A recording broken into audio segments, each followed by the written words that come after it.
9. Isaiah chapter 9, we're going to launch from there again, and we're going to look at a few other passages of Scripture that go along with what we've been surveying, I guess, as we look to Christmas, and it's just a reminder of what Christmas really is about. So much goes on in our society today that takes away from the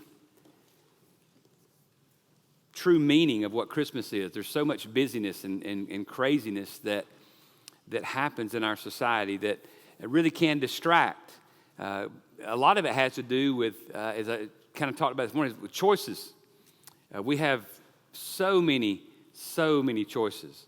I was telling somebody one of the ways, of course, most of us probably have gotten much more familiar with online shopping this year for Christmas. Some of us are already pretty good at it. Some of us are getting better and better at it. But I know if you're like me, especially if I don't know a specific, if I'm just looking for a general kind of item, maybe I don't have a specific brand I'm looking for, but I'm looking for a product or a present for someone, and I go on Amazon, which is, I guess, that's the new Walmart. Everybody goes to Amazon, and so you go on Amazon and you just type a search in and hit go or whatever, or search, or just hit enter, I guess. And you all of a sudden, what comes up? I don't know, somewhere 100 million choices. I mean, there's 14 million name brands, and about 1,000 different products under each name brand that all look exactly the same. They all cost the same. Of course, don't do like I do sometimes and start reading the comments, because when you start reading the comments in the reviews, you realize in this world there are some people that I don't think you could make the perfect product and impress them. They're going to give you a 1 star no matter what. And then there's some people, the product could come to them broken and they'd give you a 4 star. You have to kind of sort through that stuff, but there's choices everywhere, isn't there? I mean, everywhere we go, everywhere we look, we are just bombarded with choices. So much so, as I like to call it, we can come down, and you've heard it said, you kind of get analysis paralysis. You start looking at products and you can't make a decision sometimes because there's so many different choices. Well, if we really boil that down and think about it, we can say the same things in our society today, even about God. There are a lot of choices.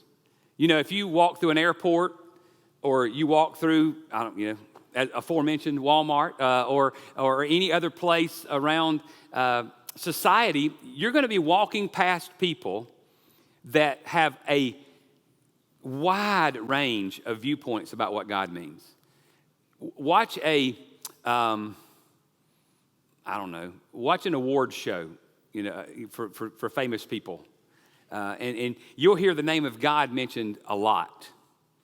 But I can tell you from watching these people's lives in the public forum, what their view of God is and what my view of God is drastically different. Or an athlete, or other people. But there's a lot of views. God is in the universe. For some people, God is the universe.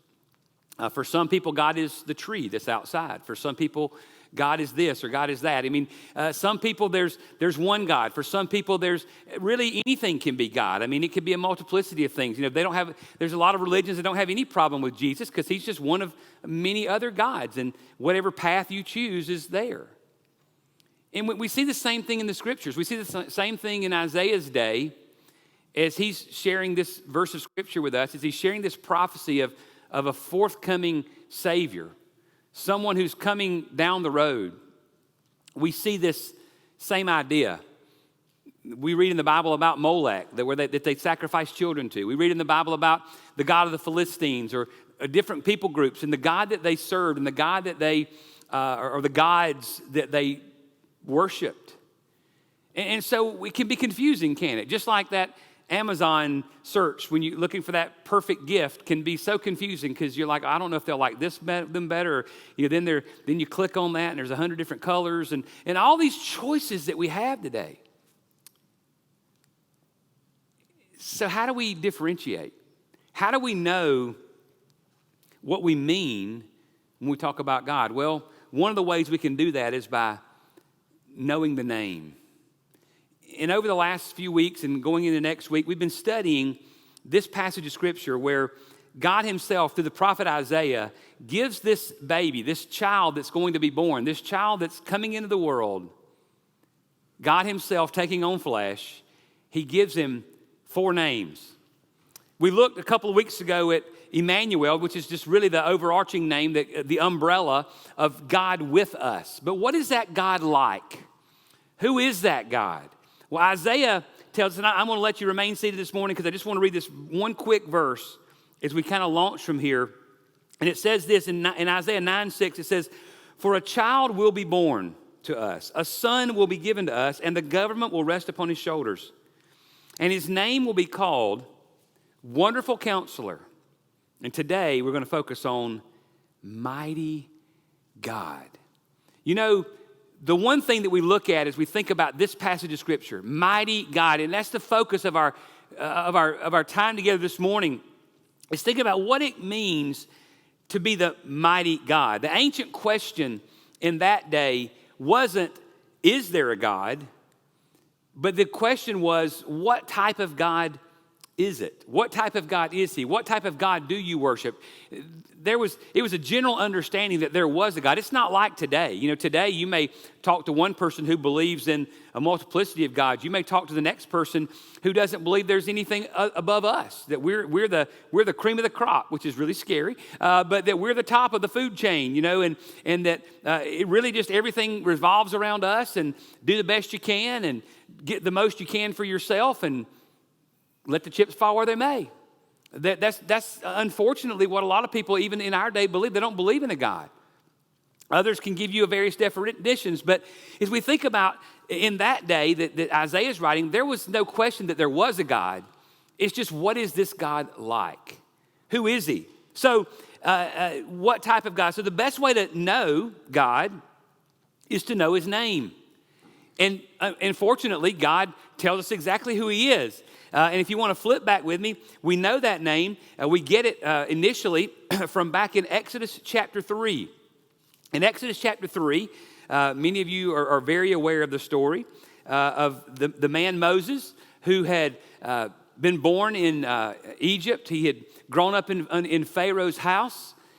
He had gotten all the right educations, but he also wanted to identify with his people, and he made a bad decision and committed a crime and then had to run from it. So he's been in 40 years out in the wilderness and kind of in hiding. And then one day he comes upon, as he's out working, he's out in the desert, he kind of in the mountainous area, and he looks and he sees a bush that's on fire, but it's not being consumed. And, you know, as all of us would, being curious, he walks over to it because he knows something's different. Remember, these folks, when they saw something like that, they didn't think, wow, what a natural phenomenon. No, when they saw something like that, they would say, wow, God's doing something. Something's up over here. There's something supernatural going on over here, and I need to check that out. So Moses goes up to the bush, and the bush speaks to him. Second clue, something major's going on here. And Moses says, take off your shoes, for the place you're standing is on holy ground. And they have a little dialogue, and down in around verse number 14, Moses is having this dialogue with God, and he's telling him he's going to send him back to the people of Israel, and Moses is beginning to make excuses as to why he can't. And he asks this question because he's talking to this bush. He knows it's a supernatural thing. He believes in God. He knows God, but he doesn't trust in himself. He has no belief in God can do anything in him or through him. He is very aware of his shortcomings. He's very aware of all the things that he can't do. Does that sound familiar? Yeah, it sounds a lot like us today, doesn't it? He's very aware of all and he's making all the right excuses as to why he can't do it. But then he kind of starts to turn it toward God a little bit, and he asks the question, God, verse 13, behold, I'm going to the sons of Israel, and I will say to them, the God of your fathers has sent me to you. Now they will say to me, what is his name? And what shall I say to them? This is the beginning of understanding the baby in the manger. The prophecy of Isaiah. What does God say back to Moses? We all know this. If you've been in church more than twice in your life, you know what this next verse says. God said to Moses, I am who I am. And he said, thus you shall say to the sons of Israel, I am sent you. Sent me to you. I am sent me to you. Now, that's weird. That doesn't sound like a name. That sounds like a statement, right? But if you understand in the scripture, that Hebrew term that's translated I am right there as God speaks to Moses is the same term that is translated 6,519 times throughout the Old Testament, either Jehovah or Lord. It's the same name. Jehovah or Lord just simply means I am. I am that I am. In other words, God is saying, I am. I am the self-existent one. I am the one who has always been. I am the one who created. I am everything and anything that you can put behind it. I am. That's who is sending you. That's who is putting you here. It's Jehovah. It's Lord. And here's the thing. Part of what that name means is that God is someone who is all that people need. That there is no lack in him, that he, in them, in the people or the person or Moses or you or me, there is no lack in them that he cannot overcome. Mighty God, the great I am. One of the songs we're going to sing tonight is part of our Christmas musical with the choir. One of the, I think it's maybe even the very ending, and I'm drawing a blank on it right now, but we finish with, and we sing some of the Christmas carols, it finishes with what? Who is he? It finishes with, he's the great I am. But so many times we miss what that really means. We miss the fact that what it means for God to be my great I am. And you know what that is? The point of he being the great I am for you and for me and for the nation of Israel as God was sending Moses back is this. That means he is the all-sufficient one. He doesn't need our help. He doesn't need our input. He is everything that we need, and he is all that we need. And as we think about that today, as we think about that name, as Isaiah said, hey, I'm describing the mighty God. I'm not just talking about, we look over so many times we look over into the manger. He is Jehovah. We look into the manger and we see the precious little baby. Don't when you look at it, when you go, oh, everybody kind of gets, oh, it's so cute, so precious. But what's the other thing we think? Helpless. When we look into a baby, we think, oh, precious, somebody's got to take. Do you know that baby in that manger didn't need anybody to take care of him? As a matter of fact, he came to take care of us. He came to take care of everything that we couldn't do. He is wonderful counselor, but he is the mighty God. As a matter of fact, we talk about that term Jehovah, and I want to just give you a little, I'm not going to go through all of them, but I told you it was that term Jehovah or Lord, that Hebrew term is translated 6,519 times in the Old Testament alone. And I want to mention some of these things so we kind of begin to understand who the mighty God is, who this God is that we say we worship, who this God is that was laying in that manger, who that God is that Isaiah is prophesying that this child is going to come and the government's going to rest on his shoulders. And this is who he is. He's a wonderful counselor, man. He'll guide you. He'll lead you. He'll counsel you. He'll give you what you need. But he's also a mighty God. And don't miss this.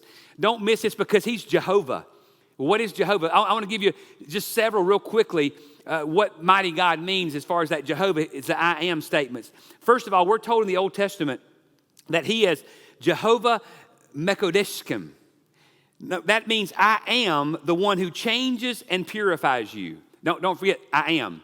I am the one who changes and purifies you. See, he can change you when you're stuck. You ever been in a place where you just feel stuck? You can't get over the hump? That the Bible says that sin that so easily besets you, you just feel like you can't get past something. Maybe it's something that somebody's done to you in the past. Maybe you're just stuck in a spot. He is the I am who can get you unstuck.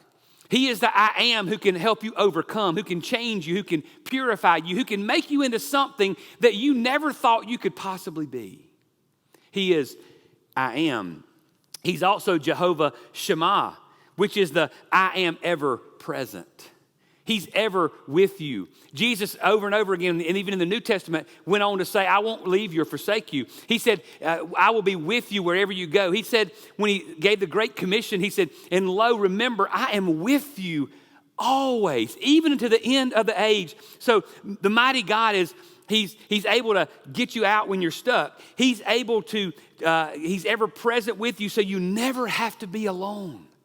There's never a moment when you're alone. God is there always. He's Jehovah Ra, or I am a shepherd.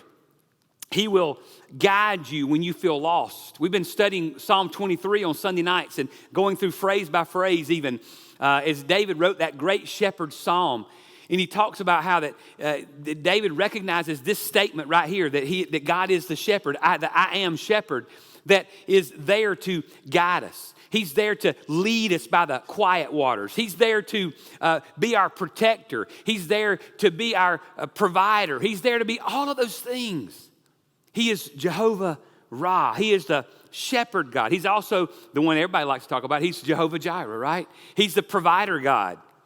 He will give us what we need. He will give the nation of Israel what he's telling them back then, and he will give us what we need in our day as well. When you think there's no way out, God is there to provide. When you think there's no possible means, God is there to provide. That's what it means to be the mighty God. Jehovah Rapha is the next one. I am your healer. Oh, we don't like to talk about that one now.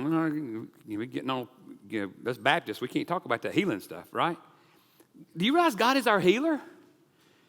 God is the healer of all of our infirmities. He's the healer of our physical infirmities. He's especially the healer of our spiritual infirmities. Do we trust him? Do we believe him? Or do we just like giving organ recitals? Talking about what's wrong with my liver and my kidneys and everything. I mean, do we just enjoy that? Or do we believe what he says? Do we believe who he is? Do we believe what he'll do? God says if you believe, say it. If you believe, ask. Trust me. Jehovah Rapha, I am your healer. He can help them when they are helpless. He can bind your wounds when they seem incurable. He can do it all. He is Jehovah Shalom, Jehovah Sabaoth. He is, I am peace. I am your defender. He will give you victory when you're faced down by your enemies. All of these things, and that's just a touch of what God says he is in his names, in his the I am. Listen, when you say I am, you can put anything behind it except for liar or anything like that, and God is it. God is all of those things. God is everything. But yet we walk around defeated. We walk around and we walk through Christmas. Well, I just hope I can make it. What? Who? We need to look in that manger again. Because I think we've forgotten who's there.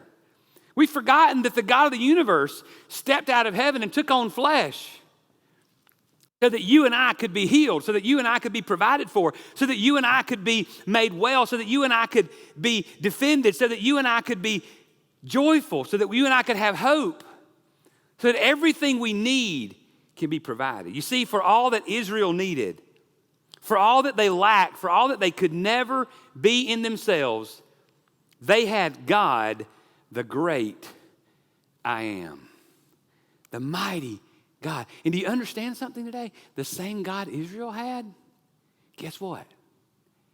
He's the same one we have. He didn't change. He didn't say, yeah, I like Israel. I'm not sure about them Baptists.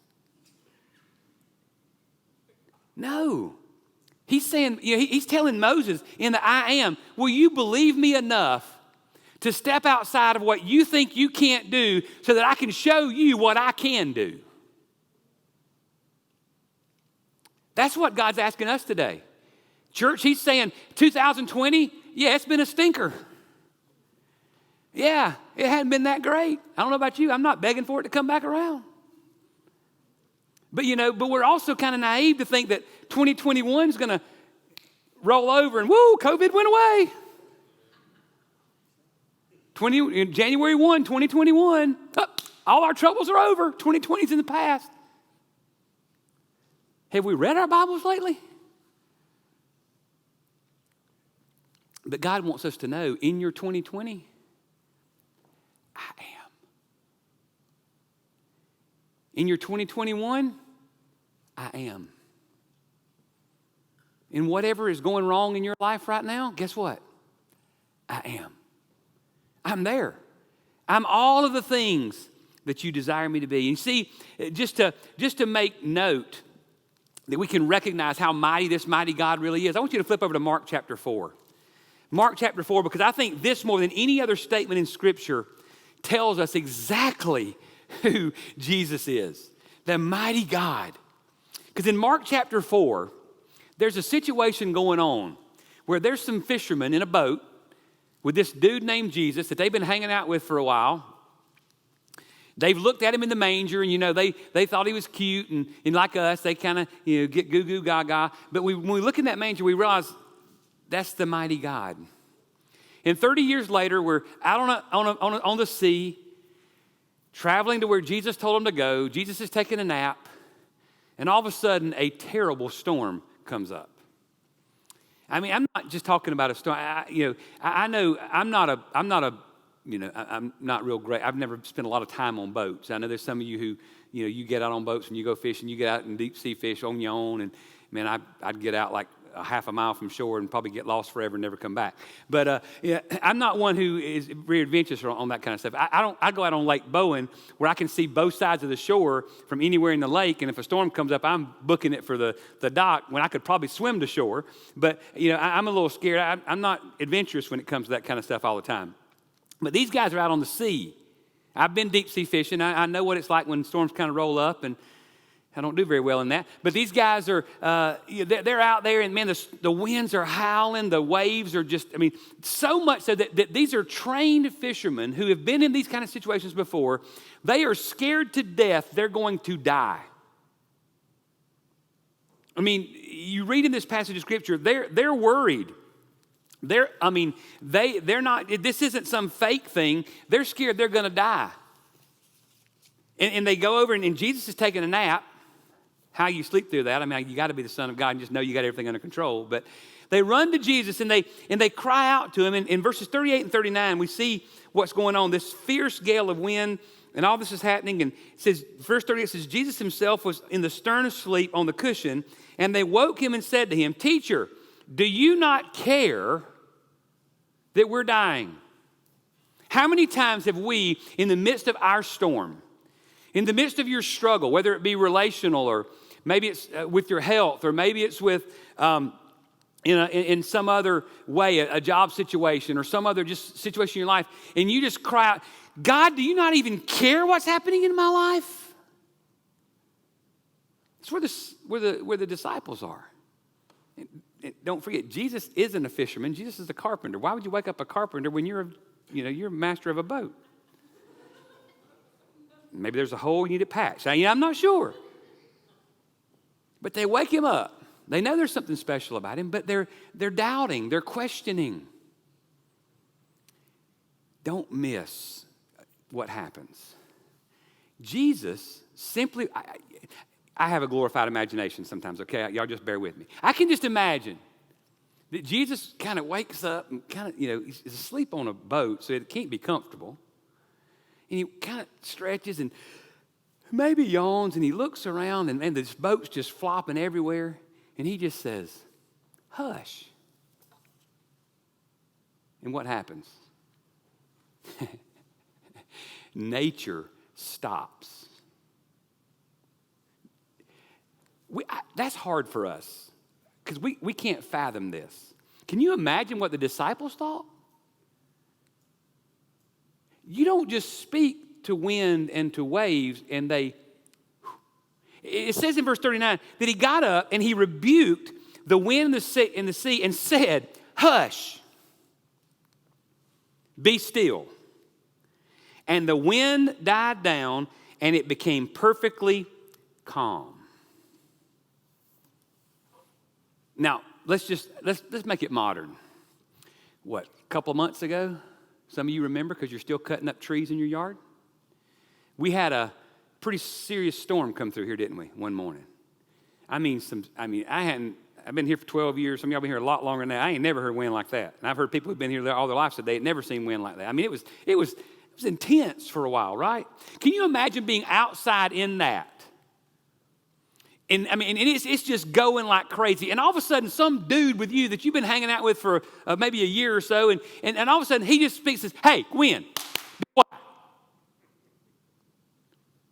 And it stops. Now, I would say, if he did that, I would look at him and say, "Man, you a fool." But when it obeys, whoo, hello, I may have jumped out of the boat and swam to shore. Do you notice the word he uses there? He says he rebuked. Who do you rebuke? Now, I can rebuke my children. Why can I rebuke my children? Because I have authority over them, right? Because I'm an authority. You can get rebuked at work by your supervisor or you're somebody who's over you. Why? Because they're your authority. The only person who can rebuke someone is someone who has legitimate authority over you. Do you get it? God is so mighty. He is so great. He is so grand that even the natural elements have to obey him. But yet, I just can't get over my little problem.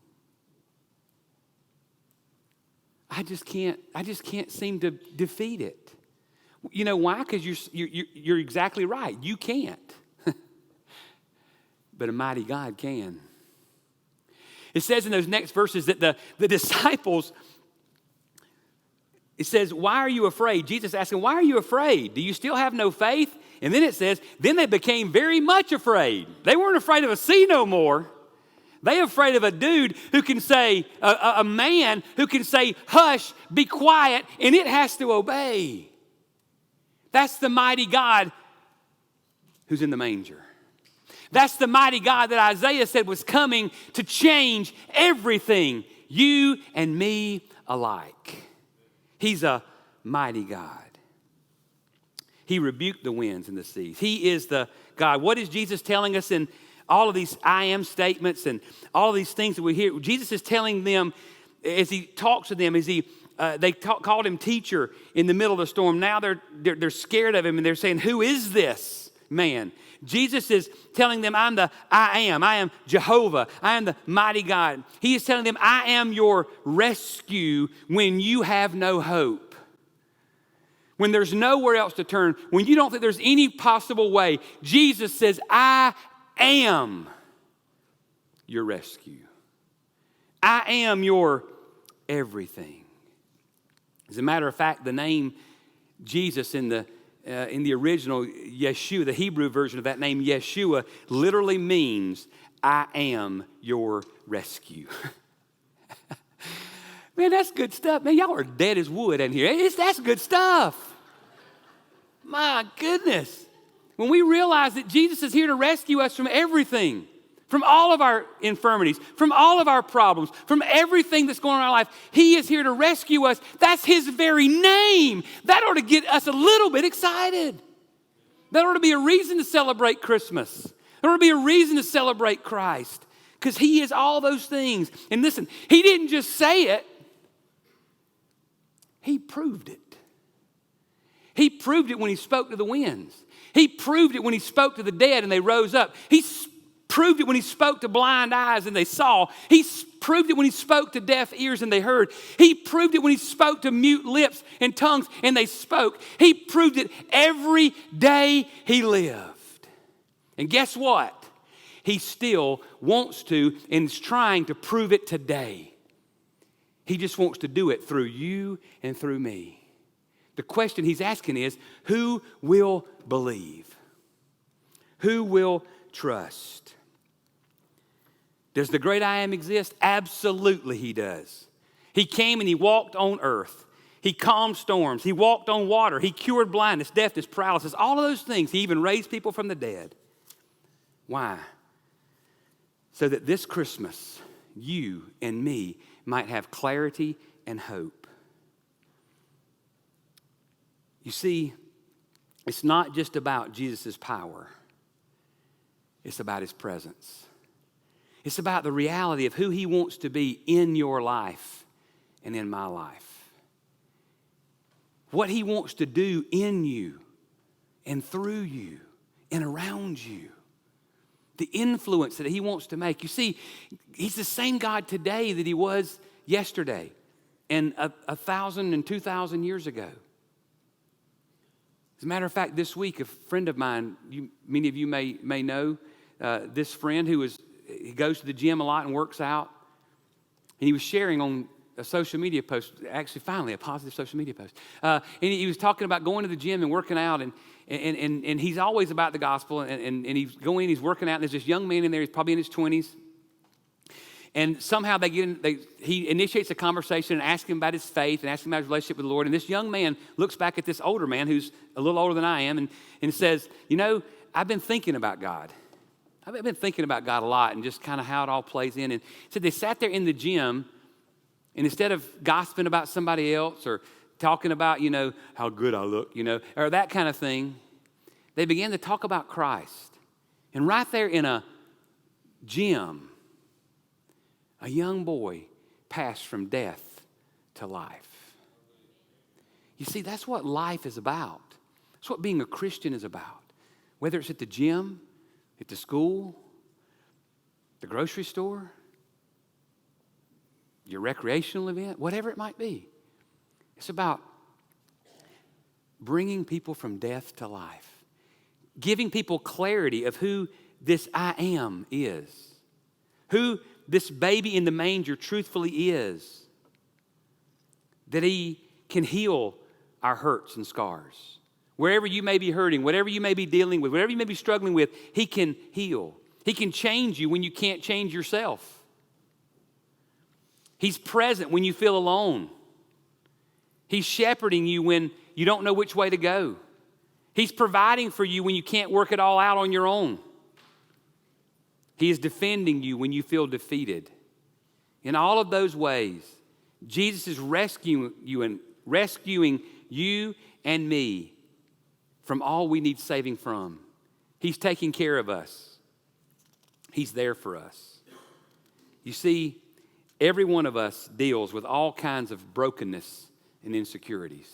Every one of us. There's not a person in this room that doesn't deal with some sort of insecurity and brokenness in your life. We all have our own fears and struggles, our own failings and worries. Maybe you're trying to forget all of those over this Christmas season. Maybe there are things in your life that no one else knows about. There's things in your dark that are so painful that you hardly even dare admit them to yourself. You say, who on earth can help me? Well, who could possibly get me through that or this?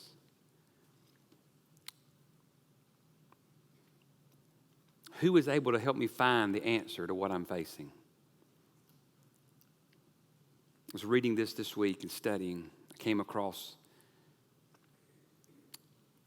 a list that J.D. Greer, who's pastor of Southern Baptist Convention, or president of Southern Baptist Convention right now, pastor in Raleigh, North Carolina, shared in the answer to that question. Who can help me in all these situations? What I'm facing? I know I can't. Listen to this. Jesus says, I am. How am I supposed to know which way to go? I am. I'm not really sure who is on my side. I am. Nobody's listening to me. I am. My marriage is crashing. I don't know where to turn. I am. I'm 50. I'm divorced. I feel like I'm starting all over. I am. Everybody thinks I can't do it. I am. What if I fail again? I am. I don't know if I can face the pain in my past. I am. I've made so many mistakes. I am. I've given all that I could give and it's not enough. I am. I just need a fix or a hit or a drink. I am. This Christmas season, I can't hold on. I am. I'm tired. I am. I quit. I am. I feel alone. I am. I need a fresh start. I am. I just need somebody to hold me. I am. You know what it means to know that Jesus is the mighty God? It means that for all that you are not, for all that you need, for all that you fear, for all that you crave, He is the great and the eternal I am. I am the mighty God.